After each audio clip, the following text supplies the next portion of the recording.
Really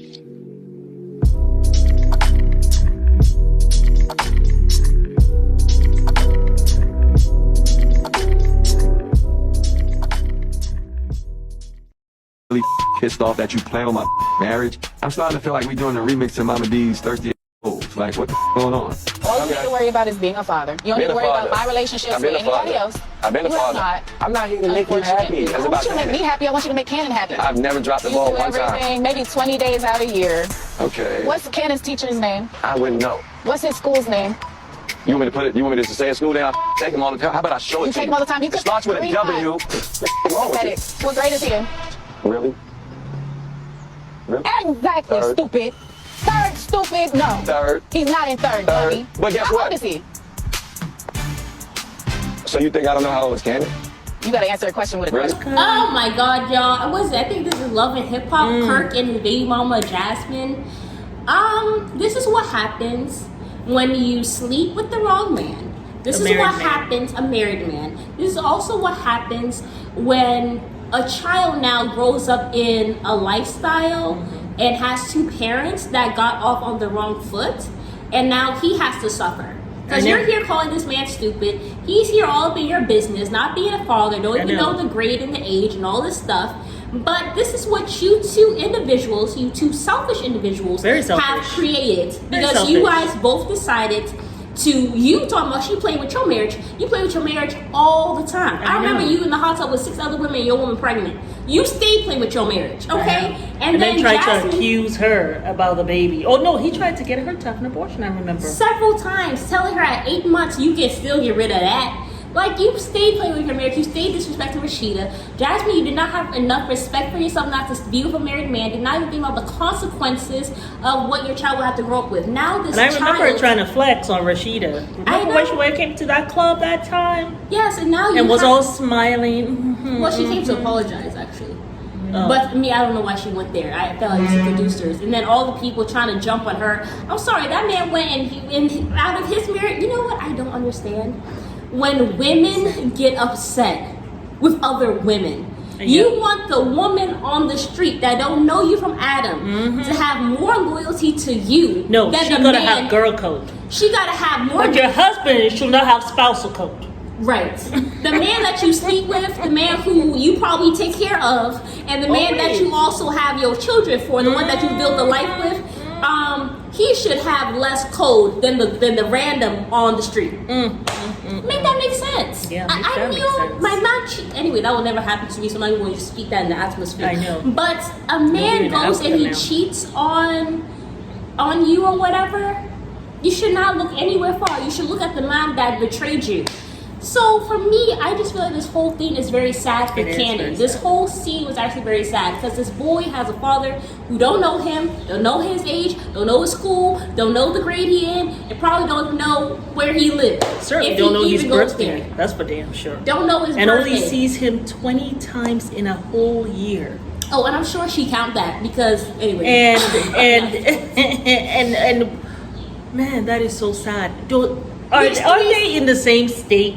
Yeah. How were you seeing your son 20 times in a whole year? And I bet those times he probably just brings the child to the house and let Rashida look after the child. Yeah, and my thing is with them, I feel like they're all being very fake, including Rashida. You cannot sit down here and tell me that Rashida who is always about the women and not the man cheating on her. I'm sure Rashida is just being an Instagram parent, but at the end of the day, it's not her job because that's not her child. Yeah. But I'm not expecting Rashida to be going out of her way to make sure that this man is doing what he's supposed to be doing. And I don't see Kirk trying to because it's like, oh my God, this is a woman that I slept with, but I have a child with, so I have to keep her at arm's length or whatever. And I'm sure, let me be careful around Rashida, so let me use this as an excuse not to be a good father. Because but he was caring about who she's with. He's not caring about the child. Well, he was talking about Mama D and who you're sleeping with. Like, Kirk, focus on your child. What does that matter who she's with? You're not with her. You're there to talk about your child. I feel like, do they really need to meet in person? The only time you need to meet in person is when you're dropping the kid off. Like, I don't know why they even having this conversation. You can actually have, someone else, maybe a parent or someone pick up the child. Like, and you know what's good is that he's still young enough for you guys not to have a relationship and it's okay. You know what I'm saying? Because it's not like he's going to notice for real. But I feel like when he's a teenager, he's going to start noticing. Yeah, I so mean, they I should think it's work on good the for fathers to relationship. be in sons' lives when the sons, definitely when the sons reach 17. But sometimes I feel like, you know, sometimes it's best not to have the parent or the father around if he's going to be so bad. Because it does more harm than good. Yeah, absolutely. Like, sometimes it's best to keep people at an arm's length. Like, there's some people or family members in your life that are just really toxic. It would be nice to have an aunt or uncle or a father or a mother. But, like, there's so... It's like Simone Biles' mom. You need a good... like daughters. I think mothers should be in daughters' lives, like, throughout. Right? Yeah. Sons, I think they need their mother for sure. They need their mothers those early years for sure.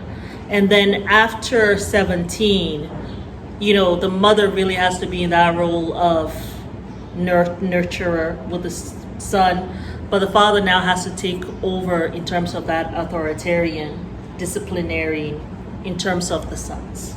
You know what I'm saying? I feel like we should be doing that from the beginning if you can't help it. But the thing is, yeah, it has to be a good man. Like, procreation does not start with sex. Yeah. It starts with choosing the right spouse. Because when you get with a man, you have to realize that, are we aligned? Do we know how he wants to raise kids? How is he when he's upset? How will he discipline his children? Is he caring? Is he affectionate? Is he generous? Is he kind? Can he lead with kindness? Can he lead and not be a dictator? Like, procreation starts with two people getting to know each other. Absolutely. And that's when you're able to create children who you know are going to have a good, safe, stable environment with two individuals that know what the hell they're doing. And they have taken the time. They haven't just jumped in bed together and be like, oh, we have chemistry and I have butterflies when I see. All that shit is BS.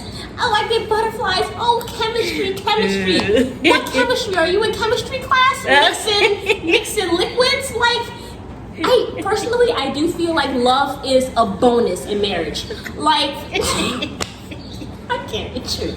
Like, when you're getting married, it is a partnership. Yep. Who you choose will be a direct a direct source on whether you live a long time or if you die early from stress. On the quality of your life. Yes.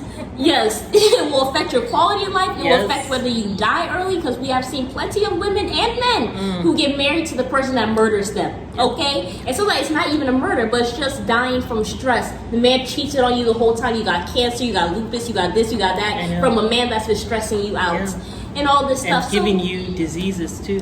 I know, and that directly affects the kids. And it's not just about getting a man who's rich, but it's about getting somebody who is emotionally, mentally, spiritually, and physically aligned with your values and is stable. Yes. And who you're not marrying them for potential, but you're marrying them for what they are. They bring, what they are right now. Because we have to keep in mind that when we get married, sometimes we all do have a tendency to get comfortable. We get lax. We start unbuttoning the pants.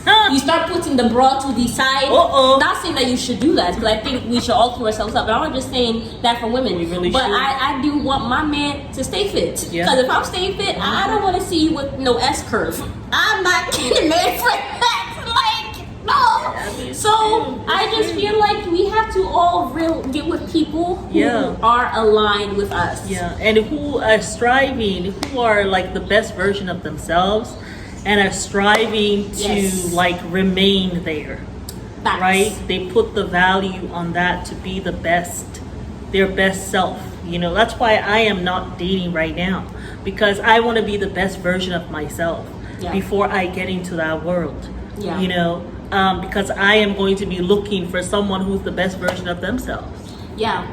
And it's not fair to, try to get with somebody you're not your best version. Because I always say, know that you are only going to find your soulmate. Marriage is hard enough. Yeah.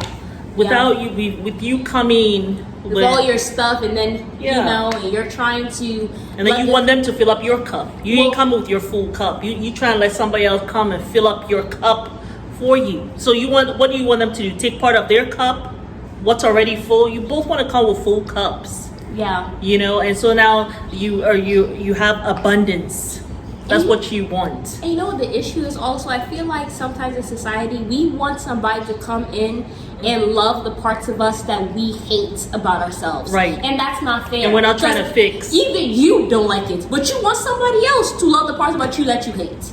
It don't make sense. No, it doesn't make sense. That's why you have to work on yourself and not end up in a situation like this, where you now have procreated with a human being that don't like you, his wife don't like you, you don't like him, y'all both don't like each other, and the child's suffering just in the middle, getting beaten up left and right. The daddy don't know his age, daddy don't know the damn school, don't know the grade, probably don't even know what color his hair is. So all of this stuff is foolishness. For stupid, you stupid for being with him, and you stupid for stepping outside your marriage. And not putting on a exactly. I should say put on a condom because that means that You still cheating. I said, yeah. What you mean, So all of this is very stupid. This whole situation, these two individuals, and you here checking to see who she messing with. You know, Mama D used to pimp girls or whatever. Why does that concern you? Didn't she stop being a pimp how many decades ago? I know. Mama D's not doing that with her. I know they're trying to insinuate because she was a stripper and she a pimp and now you trying to be a prostitute. That's really what he was trying to tell Jasmine. But just what does that have to do with him?